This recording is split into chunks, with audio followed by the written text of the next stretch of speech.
let's begin and welcome to BMore Me Speaker Series. And what I would like to do is pass the mic over so that we can begin our official welcome of the BMore Me Speaker Series. So without further ado, I want to pass the mic over to Ms. Danielle Williams. Welcome and thank you. Hello, everyone. Thank you so much for having me and my students here today. We're extremely excited. I'm Danielle Begonis. I am a BMore Me Fellow and 8th grade teacher at Morrell Park. I'm excited to welcome you all to the BMore Me Speaker Series. Today, you'll be hearing from some amazing Baltimoreans about how they have impacted our city and how our city has shaped their narrative. We all have a role in our city's story. I make an impact as a teacher and a BMore Me Fellow. Your voices are so critical because you are both our city's present and our city's future. You offer us a source of unending pride now and hope for what is to come. And that is an important part of our story. As you listen, I challenge you to think about how Baltimore has shaped you, how you are, and how you can help tell the story of our city. On behalf of City Schools, enjoy the BMore Me Speaker Series. Awesome. Thank you, Ms. Begonis. Thank you for welcoming our young people. Thank you for your powerful message. Thank you for setting the pace for what we're about to dive into again today. Just again, wanted to reiterate and welcome everyone to the BMore Me Speaker Series. My name is Rashad State and I'm the MC. And just want to remind our young people, thank you all for your excitement. Thank you all for just showing your tenacity, your energy, your love and your charismatic energy. But I want us to all remain mindful of the chat, the etiquette that is expected of us, and know that the chat is being monitored. So we want you all to show up in the best light and the best representation. Do not spam the chat with any long lettering, any things of that sort, because we're all showing up in the way that is best for us. So just be mindful of that. And without further ado, let's begin as I start to acknowledge who we'll be hearing from today and begin the portion of introductions and why student voice is important. All right. Next slide. All right, so I'm excited to introduce our panel, but even more importantly, I'm excited to introduce our student moderator that you all will be hearing from that will dive into these enriching conversation. Our student moderator, Sharayna A. Destiny. Sharayna Destiny is a senior studying vocal music at Baltimore School for the Arts. You'll hear from her as she engages in enriching conversations with our panelists. Who is all representing different walks of life and spaces of Baltimore. I'm familiar with every single one of them, and I respect their work in a sense, and I'm glad to introduce them to our young people. So, without further ado, who we'll be hearing from first will be Miss Sharayna Christmas. Sharayna, founder of Muse 360, a nonprofit where she's been able to develop and serve and change the lives of young people, over 500 young people and families annually. Miss Sharayna Christmas is a beautiful spirited person that just offers a lot of talent, skills, and on-sites, and most recently was featured in the Baltimore magazine cover and things of that sort.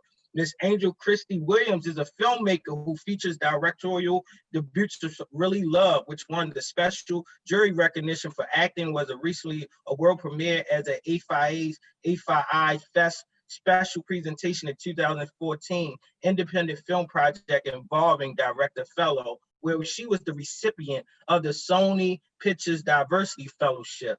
Miss Kristi Williams is certainly doing amazing things using video and filmmaking to extract the narratives and stories of us and our people. And last but certainly not least, Mr. Brandon Wylie, who is second generation head of one of Baltimore's best known funeral homes, Wylie Funeral Home, PA. He is currently redeveloping a flower shop house in the old Brownstown home of Baltimore's North Avenue. in a new and improved floral boutique called, I can't pronounce that, but I'm not even going to chop it up out of respect to his name, but Brandon Wylie, who's second generation funeral home, and starting his own boutique of flowering boutiques as well. Congratulations, and it's great to hear from you all. What I would like to do is just introduce our student panelists again. Miss Senae Destiny, how are you? I'm great. How are you guys? Hey, I'm well. I am well. I'm glad to be joined with you. I'm eager to get into this conversation. And before we start, I want to ask you a few things about yourself, right? I want to ask some things of how has Baltimore shaped your identity? Being a senior at one of our high schools, Baltimore School for the Arts particularly, how has Baltimore shaped your identity thus far? Well, Baltimore in a lot of ways has shaped the way I seen art, and seeing the things that I see here within Baltimore, it makes me want to do better for my community and for the world, and advocate more for more peace. That's beautiful. That's beautiful. I like exactly where you're going with that, and I agree with you 100%. It allows you to want to, give yourself more to the betterment of our city. So I respect that. I honor your response and things of that sort. And without further ado, I want to pass the mic to you. It is now your show. It is now time for us to get straight into the panel discussion and hear from all these great individuals. So Senae, Miss Destiny, I pass the mic to you. I step back. Let's enjoy BMore Me Speaker Series. Okay, thank you so much. So, welcome, Sharayna, Angel, and Brandon. Thank you so much for being here with us. And I just want to let you guys know that when I ask a question, it's about 1 minute for each question. So my first question is, who are you? So you can share what Baltimore means to you, how Baltimore has shaped your narratives, and yeah. Okay, I'm happy to start. Hello, everyone. I'm Angel Kristi Williams, born and raised in West Baltimore, Maryland. I went to Weston High School. Shout out to Weston. And UMBC for visual arts. And then after I finished college, I did my MFA in film at Columbia College in Chicago. And all of the films that I've been making are either set in Baltimore or shot in Baltimore. And I just recently completed my first feature film, which takes place in DC and Baltimore. So Baltimore is very important to me. And so it's included in all of my work. So happy to be here with everyone. Thank you for having me.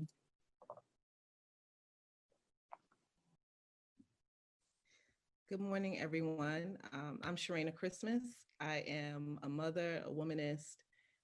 I consider myself a champion for Black youth. I am originally from Harlem, but I've been in Baltimore for almost 20 years. I went to Morgan State University, so shout out to the HBCUs.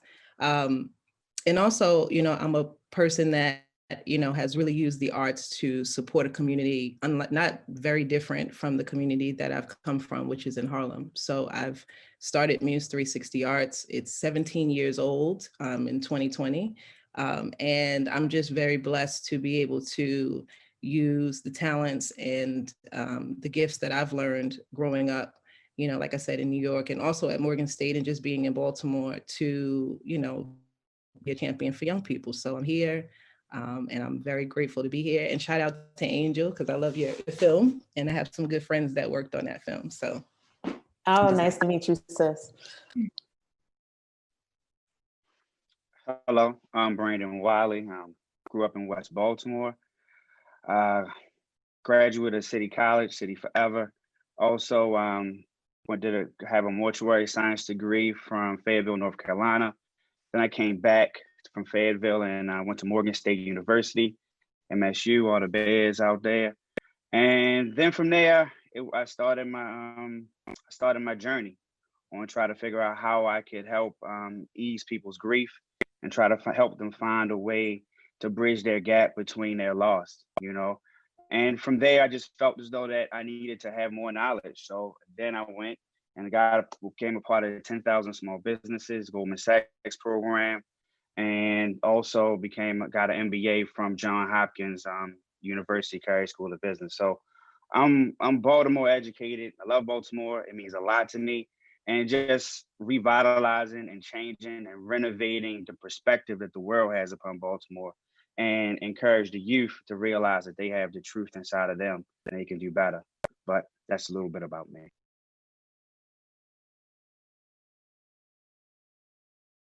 Thank you so much. I love that.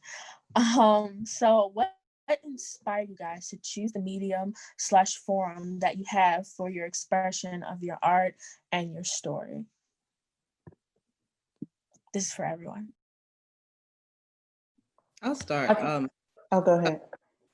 So I grew up going to Dance Theater of Harlem and Alvin Ailey since I was 3 years old. And at the time, I couldn't really appreciate the opportunities that I had just being in this prestigious, Black institution like Alvin Ailey and Dance Theater of Harlem. So, but my mother obviously saw something in me and she did that. And so the medium that kind of got me into working with youth in various forms has been movement and has been dance, and mostly storytelling. So, just being in the arts, exposes you, especially being in a place like New York and then coming to a place like Baltimore, it's just inspiration everywhere. But I've found myself in many collaborations with film, also, becoming a playwright, writing my own stories and then choreographing and things like that. And so really being able to use that discipline, because for me, the dance piece and the movement piece is not just discipline of the body, it's discipline of the mind. So me being able to work with youth at Muse 360 and work with them, not just do dance, but we also do, pretty much everything, photography, videography, things like that. And we travel internationally. All of those things kind of were created because dance was the intermediary for me to be able to support not only myself, but also my people. So. For me, I think I knew I wanted to be a storyteller when I was very young. So when I was about 8 years old, my dad gave me a VHS camera and I just, started recording everything. And for a long time, I thought I wanted to be a photographer. But then when I was in college, I wrote my first script and shot my first film. And I knew then that, I wanted to be a film director. So sort of one of those things that storytelling was in me, but it sort of took, some study and, just some practice to really figure out exactly what I wanted to do in the medium. But I think I always knew that I wanted to create images of us and tell our stories. Well, coming from as a second generation funeral director. Well, my father was originally in funeral service. The father was originally in funeral service, so I was like, I don't know if I really want to do that. I think I want to be like Dr. King. I wanted to speak to people, and I wanted to change people's perspective. I wanted to wear a suit every day. But as I started to understand his art of dealing with people and dealing with families who are dealing with grief, it kind of changed my perspective and opened my eyes, to how families can come in crying one day and go out smiling and understanding their level of acceptance that their loved one has gone, and then the development and how you grow a business and you help not only the families that you serve, but also your employees and your staff. That became really tremendous to me. And I began to understand and focus on how can we celebrate people's lives better. We can have a funeral, but how can you really put their life inside of the funeral? And I think that became my mission and that became my goal on how can I express your life or their life so that everybody who may not have known them all of their life, they can get a glimpse of how immeasurable or how touching someone can be through their life and how they go about it. So it's a beautiful thing to celebrate people and to understand people and create that platform. Thank you so much. That was so beautiful. So how has Baltimore and your experiences within Baltimore shaped your identity? That's a great question. I'm happy to start. For me, to be honest with you, it wasn't until I left Baltimore and that I came back that I really appreciated my city in a way that I started to include it in my work. I think that a lot of times when you grow up in a particular place and you're seeing things every day, you take it for granted. But like I said, it wasn't until I moved away and I lived in Chicago and Los Angeles that when I came back home to Baltimore, I really loved, how Black the city is, how it's a city where Black people own businesses. And so for me, I think that's empowering and it shaped who I am because inherently, all of these things that I was seeing and learning were being ingrained in me. And it wasn't until I went outside of that and saw, oh, Black people don't own businesses in this city that I really began to recognize and appreciate that. So for me, I think that's why it's such a integral part of my work because it's a special place. Well, for me, I feel as though that I'm just a Baltimore boy. I grew up in Baltimore. I understand Baltimore. I watched how you can start a business and it can grow because people in Baltimore trust and believe in you.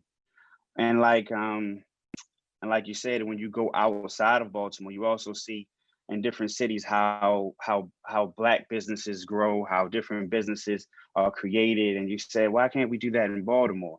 Why can't this happen in Baltimore? Why can't we have these communities? And so over time, you come back and you create your own vision in your mind of what you want Baltimore to be. How you want to take a dilapidated building and recreate it and make it a structure where family members or people of the community can come and support that industry. So it's all about what you see. So it's Baltimore definitely made me strong, but it also made me brave. It made me have to go out and happen to things and not just believe that they're going to happen to me because I'm sitting in this seat or I come to school every day or I do the right thing. You have to go out and you have to find those things you want and set your mission and your goal to make those things happen.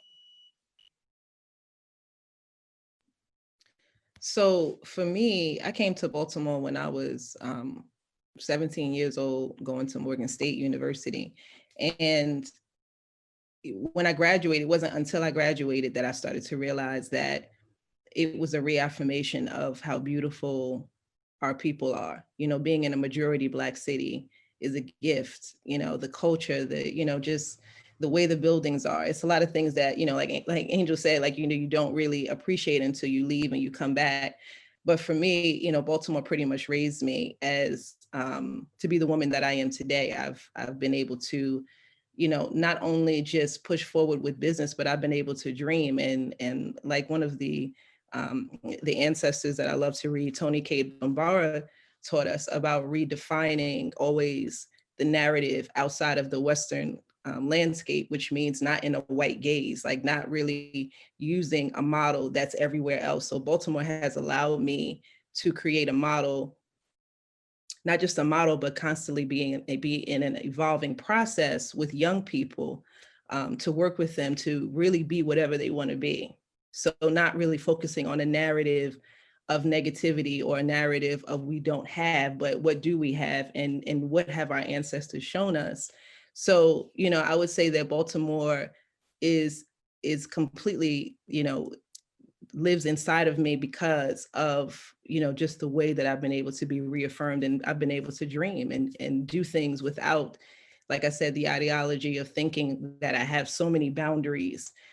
Even if there are boundaries, it's just I've been able to shift my mindset and even become, even a mother to a son who was born right here in Baltimore, so it's just really something that I'm very connected to. And I really live this life of making sure that I continue to kind of bring those narratives and, bring young people up with me.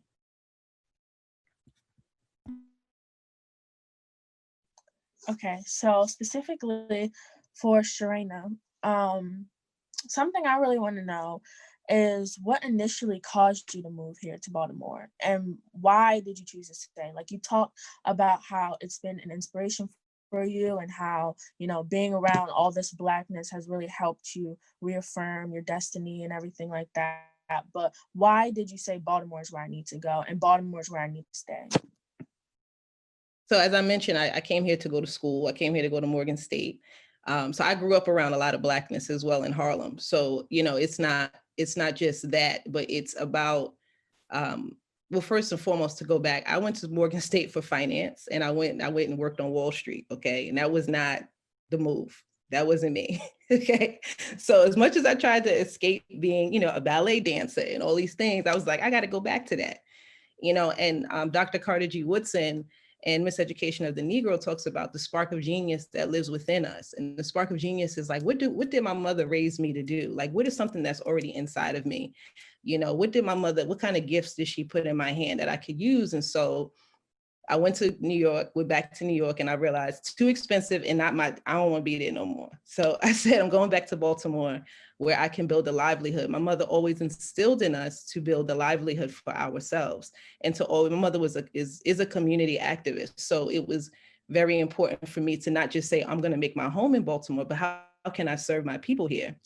And so through the medium, like I said, I started my dance school in 2003 at Druid Hill YMCA, and then I moved over to UB Blake in 2005. So I've been at UB Blake for about 15 years, but you know, in building a dance school, then building an international program, then working with, so it was like an opportunity for me to not just think about a business that was a mini capitalistic, you know, format. So it's not about me making money, but it was like building a business, you know, creating a livelihood that would serve my people. So for me, I know, like, people say, okay, you're not from Baltimore, but I've been in Baltimore longer than actually I was living in New York now, you know? So it's like, I always tell my young people, like, how are you going to carry it? Like, how are you going to carry it? You come here, you realize the gifts, you realize the beauty of this wonderful city. Like, how do you move forward with that? And so for me, being a young 21-year-old, 22-year-old starting my business, it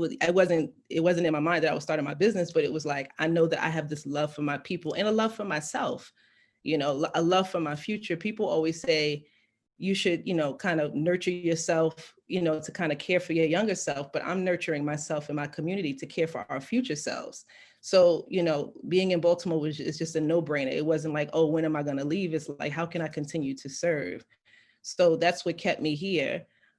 You know, and like I said, went back to New York. I worked on Wall Street. I even came back here and worked in finance, but it just was not what the universe had for me. It's not what God had for me. So I literally took this path and, you know, let it really resonate in my spirit. And that's kind of how my work continues to this day.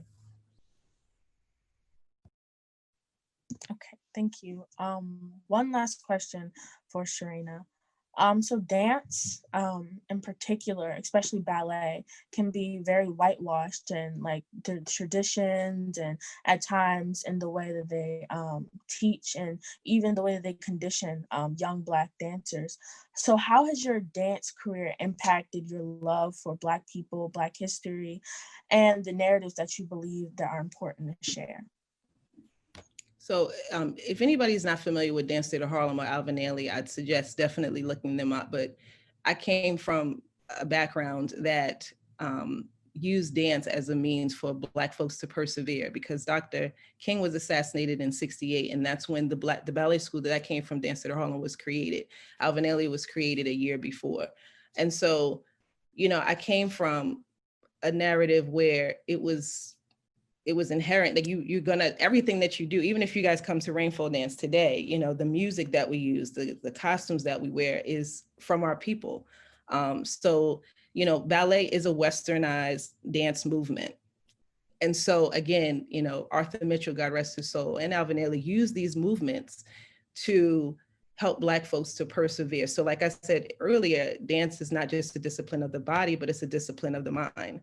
So for me, I decided to redefine based off the things that I was taught. I decided to redefine what ballet could mean for young folks that look like me.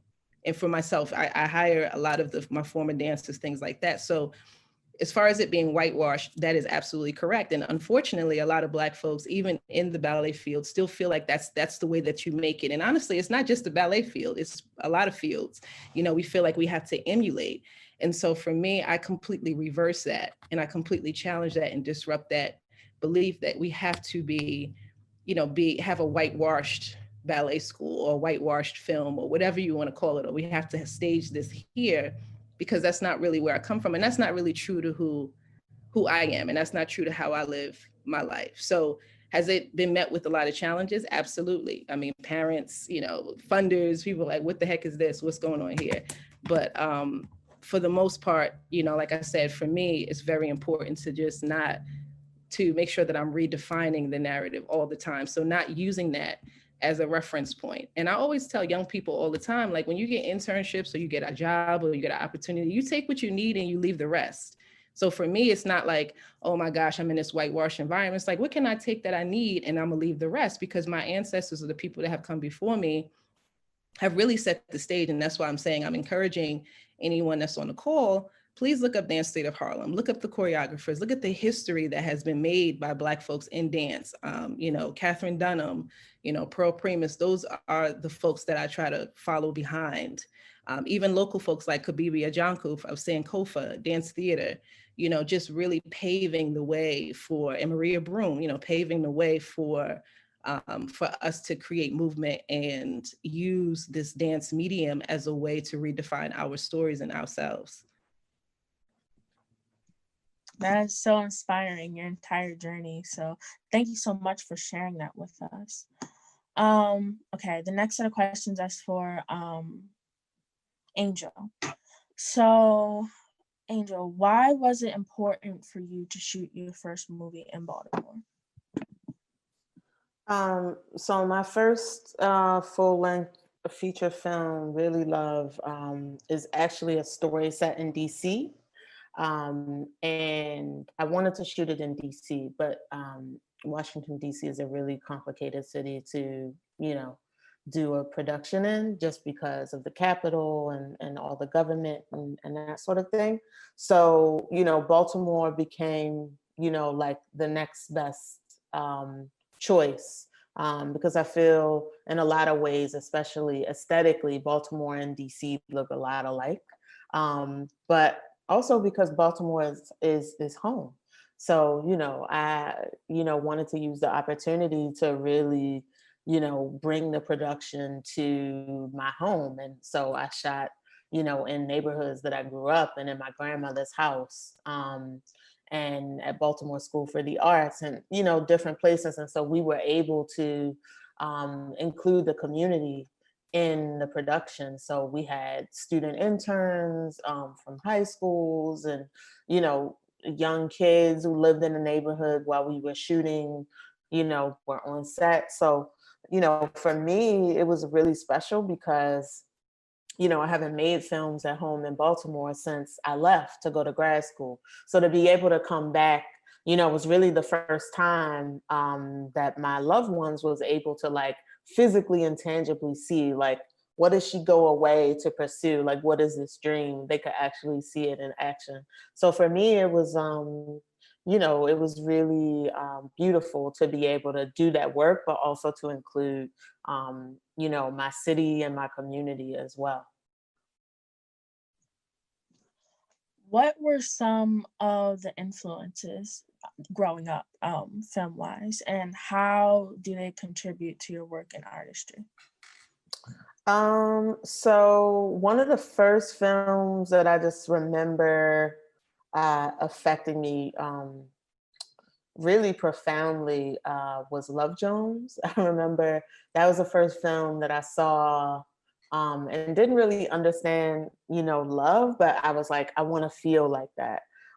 So that was a really huge influence on me.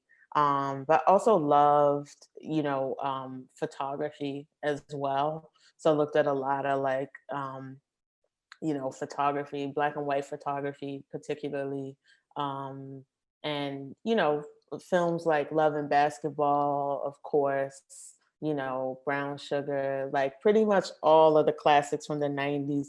John Singleton, Boys in the Hood, Poetic Justice, a seminal film. But, you know, I've just always been inspired by films, you know, that really show us living our normal lives, you know, and there's no violence, there's no trauma, you know. And so for me, I'm really interested in telling those stories, you know, about what we do every day. Okay, last question. What are some of your future goals or some future ideas for films?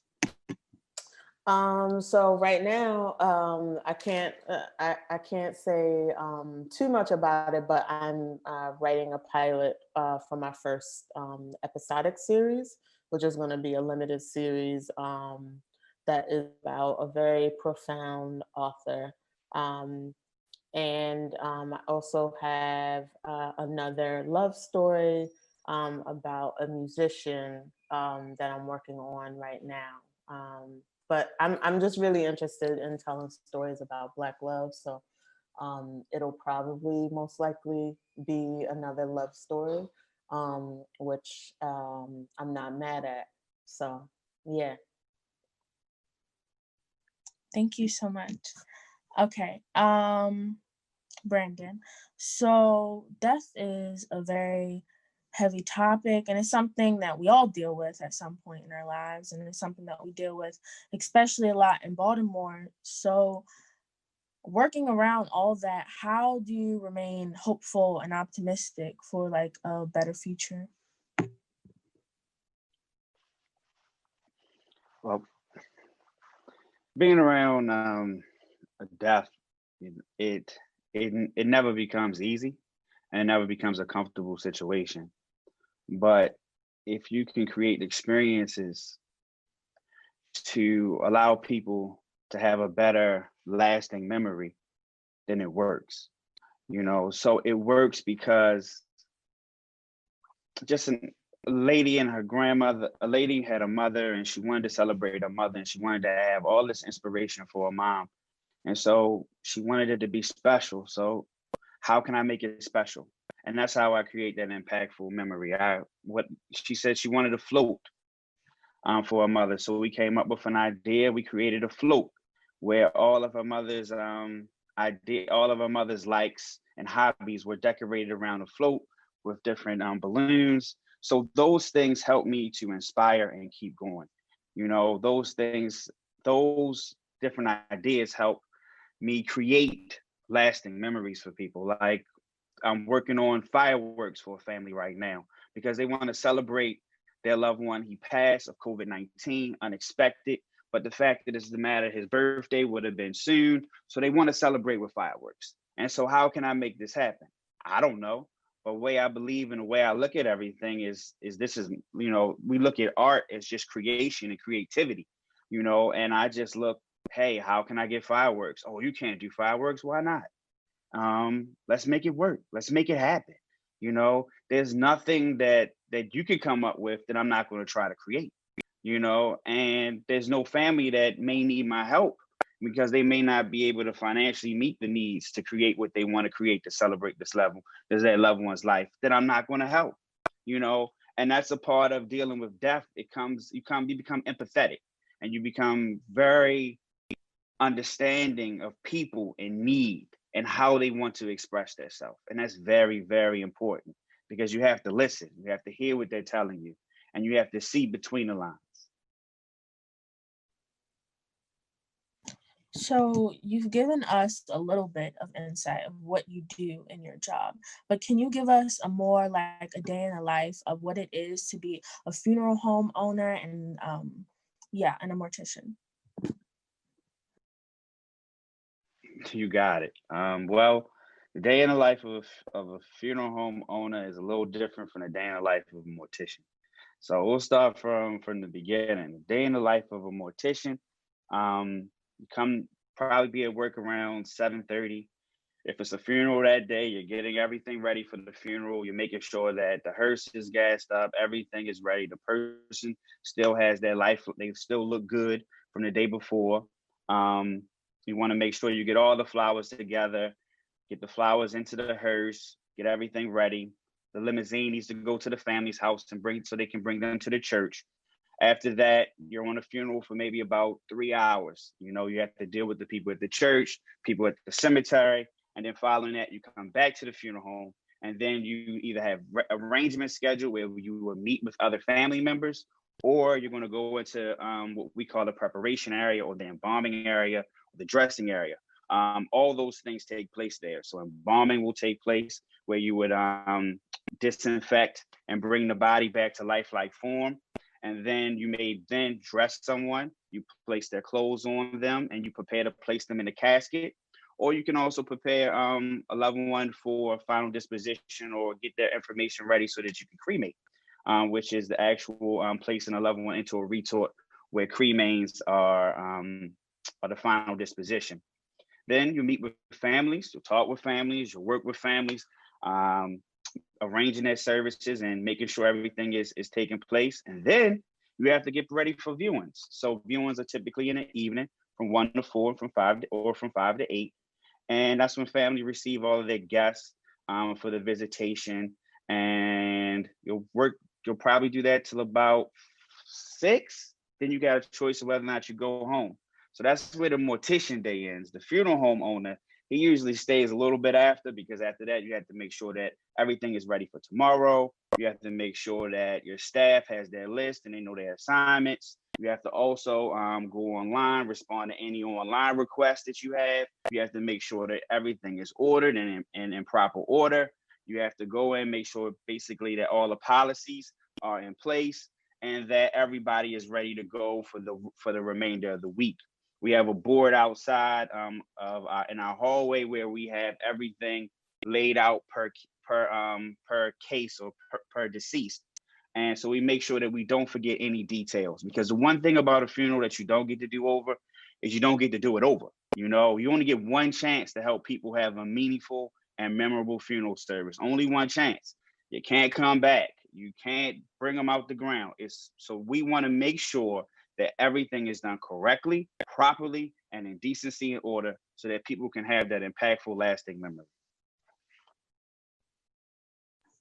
Last question. As a family business with the job of comforting families and being there for them, what's the biggest contribution you and your family hope to make within Baltimore? So when we understand that this is a family business, and in any business, what you do is you hope to grow. And as you grow, you hope your services grow. You hope that you can impact more people. But in all of those things, my father always says that if people believe in you in order to give you their money or give you their funds, then you should show them that not to put the money back into your pocket, but to put it into your business. So you have to contribute you have to donate that money to the city, donate that money to bringing and creating new businesses and new industries. And that's where Above It All comes. We had a original location at 638 North Gilmore Street. We could have closed the building, shut it completely down, but we didn't. What we decided to do was to make it the headquarters of the Wylie Foundation, make it the headquarters of Wylie Wishing Well. Wylie Foundation on Sunday is giving out about 700 Thanksgiving baskets to the community between at our Mount Street location and our Liberty Road location. We also have our wishing well, which we choose children with cancer and we fulfill a wish that they may have. We also have Above It All in that building. Above It All is a company that helps children in their mental health. So this is how you contribute back to Baltimore, by making it better and providing more jobs for people in Baltimore that trickles down and affects the families and allows them to have a better life. You know, we started off in the funeral industry with just myself, my father, and the secretary. Now our full-time staff we have about 30 full-time staff at the funeral home, 30 part-time staff at the funeral home. At Above It All, we have 8 full-time staff and 30 part-time staff. And then we look at Fleurs d'Avis, which is just another extension. Let me help you out with that, Rashad. Fleurs d'Avis, which is Flowers of the Avenue. And because we on North Avenue, you know, it just so happened that, you know, I had a company that we used to deal with, Bonaparte Florists, and, you know, they were going out of business. They, the owner of the company had passed, and I'm like, hey, you know, am I going to allow another corner in Baltimore become a chicken box store, a liquor store, or anything? No, I'm not going to do that. So I got out on the corner, and in competition with other people that had different ideas, it was an auction. And, you know, I won the auction, and then we redeveloped the building. We put almost $500,000 into making that building back to what it was so that we can help our community. And right now we have 5 full-time employees, and we have another 10 part-time employees. Those are children and families in Baltimore that we've given an opportunity for them. I don't know how to make flowers, you know, but I know people that have dreams and goals of creatively bringing those things together. And so if we work as a unity, as a team, then all things are possible. Thank you. Thank you guys for giving all of your stories. They're really inspiring, and I'm sure they helped a lot of people as well. So for everyone, these are questions for everyone. What advice do you have for young people / students who are struggling with their identity? And what's something you've done to come to terms with who you are?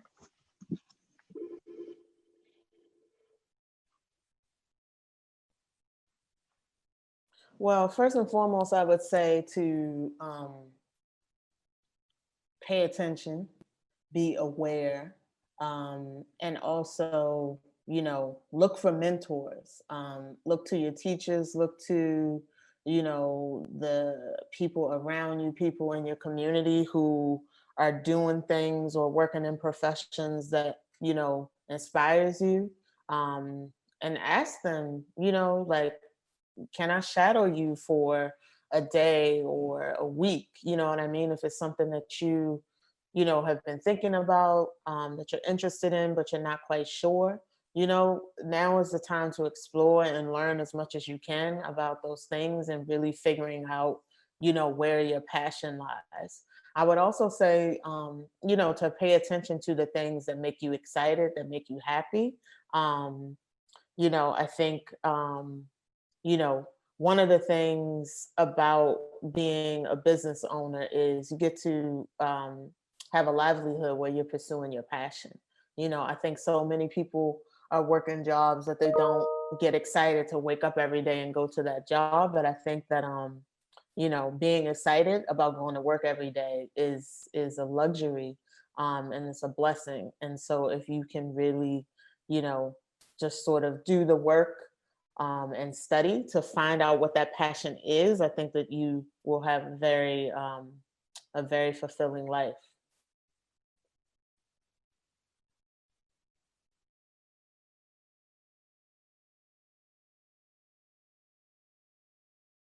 Does anybody else want to answer the question? Oh, sorry. Sorry, I couldn't unmute. That's Go okay. ahead. Go ahead. No, you go ahead. Go ahead. I was like, where's the unmute button? So I work with youth all the time, and I've learned so much about myself in that process. And so what I would say to the young people is, first and foremost, take a minute to detach yourself from, just to be quite specific, from the online presence of telling you who you should be and what you should be. When I was growing up, I didn't have the internet. I didn't have, you know, social media and things like that always questioned my identity, but I did have outside things. And so, you know, taking a minute to unplug and to do something out of the ordinary, you know, not, you know, and I know it's really difficult because I have a son and he's always on his device, but I feel like when I'm working with young people, and I work with a lot of you all, especially the teenagers throughout the year, there's a lot of things that you all are influenced by just being online, and not just young people, adults as well. So one of the things that I've tried to do with my young people is allow them the opportunity to journal and always try to get in touch with their feelings. I also agree with Angel, you know, if there is, and I know it's hard because one of the issues that we struggle with is adult and like kind of like the gap between generations, so intergenerational connections. So we really at Muse 360 with our program, New Generation Scholars, we try to redefine what the peer relationship looks like. And I know trust is really hard, especially with teachers, especially with your parents, things like that. But if you can find someone that you can just say, hey, can I, like Angel said, can I find out what you do? You know, you have 3 of us on the call, follow up with us, you know, just to have a basic conversation that will start to expand your mind. Another thing that I know is not a popular thing, but I really believe that especially young Black children, they need to really understand where they've come from so they can understand where they're going. And that doesn't mean that you need to go into the 17th century, but it means something as simple as finding out like what's the history of you know, Mr. Wylie's, you know, organization. He has generations here, you know, talking to people that are from here, you know, just talking to your grandparents, if you have grandparents, which is a blessing. Talking to your parents, figuring out like, what is your family history? Because so much of the challenges that I deal with trying to nurture and develop young people, including myself, is that we have so many unanswered questions as Black folks. So, you know, I would say ask as many questions as you can to your family. Ask as many questions as you can if you have any elders around you. Seek out a mentor or seek out someone that you can build a relationship with. It may only be for a season, but I've done that and it's definitely worked. And like I said, you know, just always ask questions and try to unplug from media, from social media particularly. I find that has been one of the greatest barriers in my young people realizing their potential and their worth. So, and also like if there's a program that you all can be a part of, I would suggest, you know, our program is kind of limited, but I definitely am open. We have a program called New Generation Scholars. It's an African-centered institute. We travel internationally. We've been to 11 countries. It's an all year round program. Right now we're partnering with D. Watkins to do the One Book Baltimore film. So, you know, reach out to Muse 360. I'm a program that's here that serves young people in so many capacities, and let us work with you. Let us try to help you kind of navigate this very uneven, topsy-turvy path. And we work with young people between the ages of 13 to 21. And we have amazing teachers. I have to give a shout out to Bashi Rose, Kirby Griffin, Belfina Yawan, Nia June, and Amira Malika, that they have been on point with making sure that we're serving our young people in the New Generation Scholars Institute. So like I said, you know, just having that kind of support outside of school, outside of home, outside of your neighborhood, really helped me to figure out my identity. Even when I was struggling, I was able to always go back to it. So like I said, you know, I'm here, I'm offering myself up to be a support to young people, and I will definitely provide the information to the organizers of this event. So. Okay, so the last question is for Angel and Sharayna. So how do you make sure your art is both unique to you and who you are, and also palatable for an audience? Or do you worry about it being palatable? Do you just make whatever it is that you want to make and just release it, you know?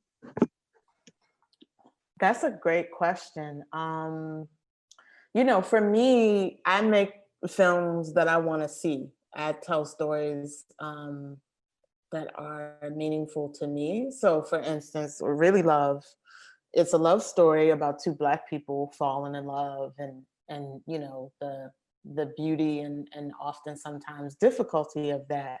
But for me, you know, I tell people, I laugh about it, but it's true. Like, it's the love story that I want for my own life. You know what I mean? So it is my dreams of like what it feels like to fall in love, what it feels like to stay in love, what it feels like to have someone, you know, support you in your dreams, right? But also be your life partner. So I try not to worry about, you know, what's going to impact an audience. And I just try to create from a very personal and vulnerable place. And usually when I get past the discomfort of telling that very personal story, I find that it's the story that resonates with people the most. So I think I learned as a young filmmaker not to sort of be worried about like how people are going to respond to it, and just create from the heart. I always feel at my best when I'm creating in that way. So for me, because I came from a ballet background, when I was a young artist, a young dancer, I definitely struggled a little bit to kind of, as much as I knew that I had to redefine and twist things up, it was kind of difficult. And my partner at the time told me, he was like, "You're so passionate. I don't see that passion in your movement and your dance." And it required me, as I was giving the advice earlier in regards to the young people, going back to see where we've come from. And I mentioned two elders, ancestors, Pearl Primus and Catherine Dunham. In my early 20s, I had to do a lot of research and kind of go back to like, what has come before me? Like, how can I redefine this and reshape this? When it comes to making it, I guess, like, palatable for our audiences to even accept, I would say theater has taught me the greatest lesson is you let people take it the way they're going to take it. You have to go from the heart. I love to be vulnerable with my movement and also storytelling, and it could be images, it could be, working with my youth. I really push them to be vulnerable because vulnerability helps you own your story, and the courage that you have to take, the courage that you have to do something that no one else does is really the gift. It's like you're giving a gift to the audience, whether they're uncomfortable or not, whether they are they can relate or not. And so for me, I've shifted and I've evolved to this. I can't say that when I was young, when I first started, I was like, yes, I'm going to tell the story I want to tell, but as I started to really further evolve as a woman, as a Black woman, and as a mother, and as a nurturer and all those different things, I realized, there's no better audience but myself. Like for me, I'm focused on what story I want to tell that's true to who I am. Anything other than that, and it's not even just with my art, when I'm speaking to people, if I can't really speak from my heart, if I got to switch up the way that I speak, the way that I look, that's just not for me. So that uniqueness, again, going back to the ethos of us as Black folks, and also Baltimore, the beauty of Baltimore, when you're able to kind of pull into all of those things, you're actually able to create something that no one else is going to see or do. And you're not worried about it either. But like I said, I think that the greatest lesson for me has been the history of my ancestors or elders, and also, theater. I mean, me studying theater as a dancer really help me push boundaries. And it's also helped me to work with my youth in a way where they're creating amazing stories themselves. And they're also they're able to see me as a person that is modeling the behavior of being who I am. So for them, they're going to be who they are. So I really am blessed and grateful to be in a space to operate in this way. Because many folks, like in the arts, I would say a lot of folks sometimes they don't feel that they can be that. They feel like they have to emulate, or they feel like they have to make something that is, easy for folks to swallow. So I'm just grateful. So the last set of questions are going to be from the students, and I'm going to be picking questions, and these are for everyone, that some of the students have sent to the chat moderator. So the first one is, as you are taking your journey to get to where you are today, did you ever struggle? Did anybody ever try to knock you down? Yes, definitely. I've had a lot of no's and a lot of rejections, when you are reaching for something. I've applied to things and gotten rejected from film festivals and, artist programs and, all sorts of things. But, you gotta keep going. You know what I mean? If you really believe in yourself and you feel like it's the thing that you have to do, that you must do, I think you got to keep going. Because the other thing that's really important, especially for Black and Brown people to understand about the arts, no matter what medium you're working in, is like, it wasn't designed for us. You know what I mean? And so this whole thing about value, right? And someone else determining whether or not the thing that you're making or creating is valuable is subjective. You know what I mean? And so I truly believe that, when, someone says no, it's because there's another path that you're supposed to take. And so I think, the no's have made me a better artist, a better woman, a better human being. But there's definitely, the road has not been easy. You know, I would say to anyone pursuing, you know, a field in the arts, it's like, you know, it's not for the weak. It's definitely requires a strong mind, and a grounded body to keep going and push past, you know, all the fear and all the racism and the barriers that are up for us. But I think that this work is important, and telling our stories is important. So it's something that we have to do. When you say no, it's like, no, you weren't going to graduate from high school. No, you weren't going to go to a 4-year college. No, you weren't going to be successful. No, no, no, no, no. But that's the power of being strong and being able to look at your no and still see the direction that you want to go in. And that's why you have to continue just to be strong, but also be brave and keep pushing forward, because everybody here struggles with the no. But when a chance comes, you always have to take it, because it might not never come back again. And even if that chance leads you to a yes, it may also lead you to a no, but you have to take the chance. So I I definitely have experienced a lot of no's. And my brother, he always tells me that rejection is God's protection. But one of the revelations that I had to come to, because with the work that I do, because I have a business, I'm able to fund the work of my young people, but at times we have to also apply for grants. So we have to apply for fellowships or what have you. And so it wears on you getting told no all the time, especially when you're doing this very strong work. But one thing that I had to come to grips with was, and not come to grips with, but had to really acknowledge and look myself in the mirror and say, you know what? There's not another person that has invested more blood, sweat, and tears or money or time than myself. So when they tell me no, that's their loss.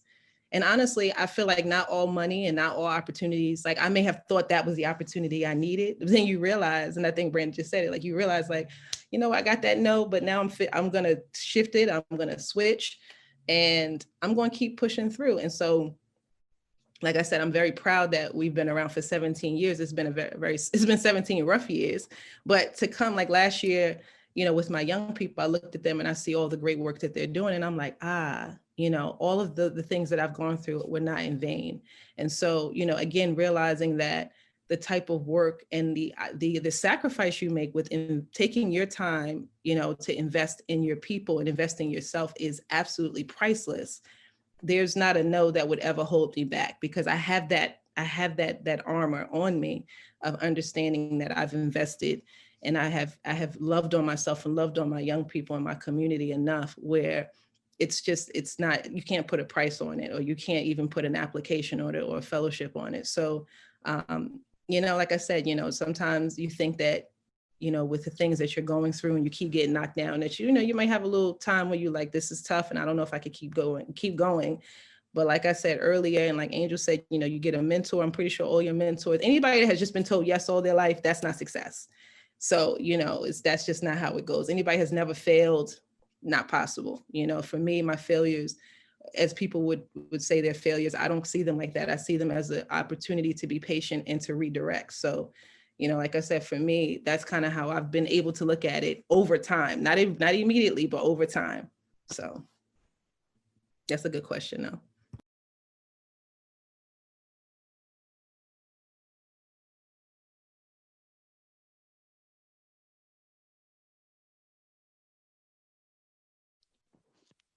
Sorry, I was muted. But I can only pick questions that are in the Q&A, and we have one more question that I can pick. So, why do you want to do your job? I think that's it. What did you say, sweetie? Can you repeat that? Oh, why do you want to do your job? It's really basic, but I think it's a good question. Yeah, that's a great question. You know, for me, to be honest, because I can't imagine myself doing anything else. I cannot imagine doing anything other than making films and television and writing scripts. For me, There is no something else. And so, yeah, I mean, I could do a lot of other things. I have done a lot of other things, but this is the path that brings me the most joy. So for me, you know, that's my why. I don't look at it as a job. I don't really want a job. You know, I really just want something that I love to go to every day. I like something that I can change, have an opportunity to change the world or just change Baltimore or whatever narrative I can get into. That's what I like to do. I like to create platforms and opportunities. You know, I just love creation. You know, I just love being able to wake up, have an idea, and go out and apply it. You know, that's what I love, and that's what I feel like my jobs or my opportunities give me an opportunity to do. You know, so I don't really look at it as a job. I just look at it as a place that I can grow in and that I love. Yeah, I agree. I don't look at the work that I do as a job. It is the work that the universe has guided me to do, clearly, because, you know, I mean, when I was young, I wouldn't say that this is like, oh, I'm going to be running a nonprofit, or I'm gonna have a dance school. I would have probably been working somewhere trying to, you know, climb the corporate ladder. That's what I thought I wanted. So for me, you know, I don't see this as a job, but I would say, like Angel said, you know, I can't see myself doing anything else. I can't see myself, you know, even being a mother any kind of way, like in any other way. You know, it has allowed me and afforded me and my son and my community an opportunity to, you know, always be in the presence of just beautiful greatness, you know, especially, you know, being in the field that I'm in the arts.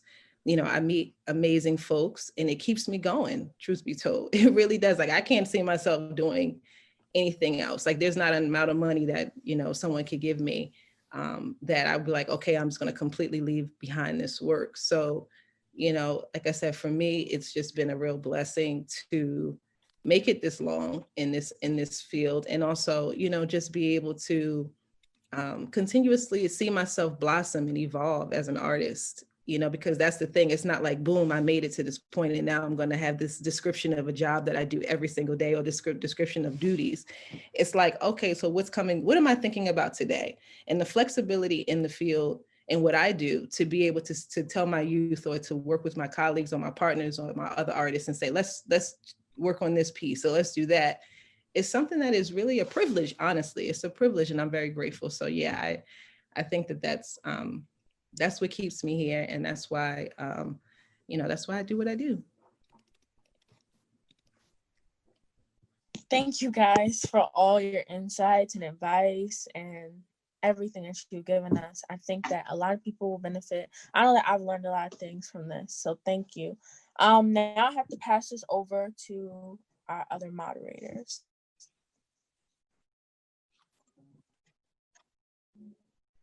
Thank you for the great questions.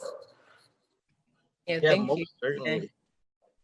Definitely want to take this time out and say thank you to the panelists and the moderators. So again, thank you, panelists, Miss Sharayna Christmas, Muse 360 Art.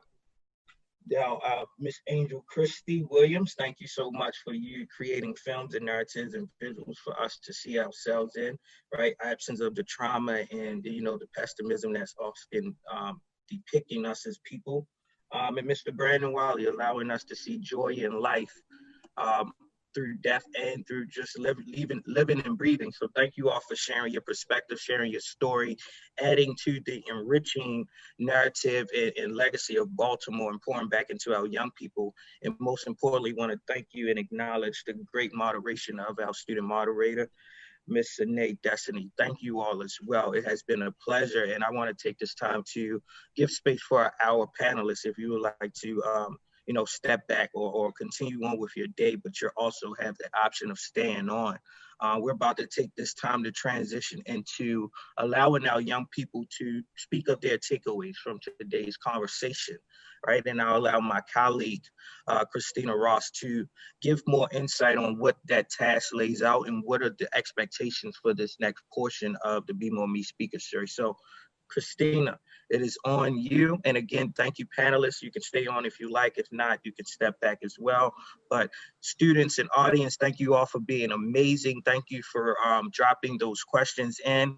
We did get a lot of great questions that we were not able to ask due to time, but we will be intentional in making sure that these questions be included in our next speaker session and that we try to get them answered and followed up and shared back with you all. So young people, thank you for being on, seeing the comments that you all are learning great things. So again, thank you, stay blessed. And now I pass the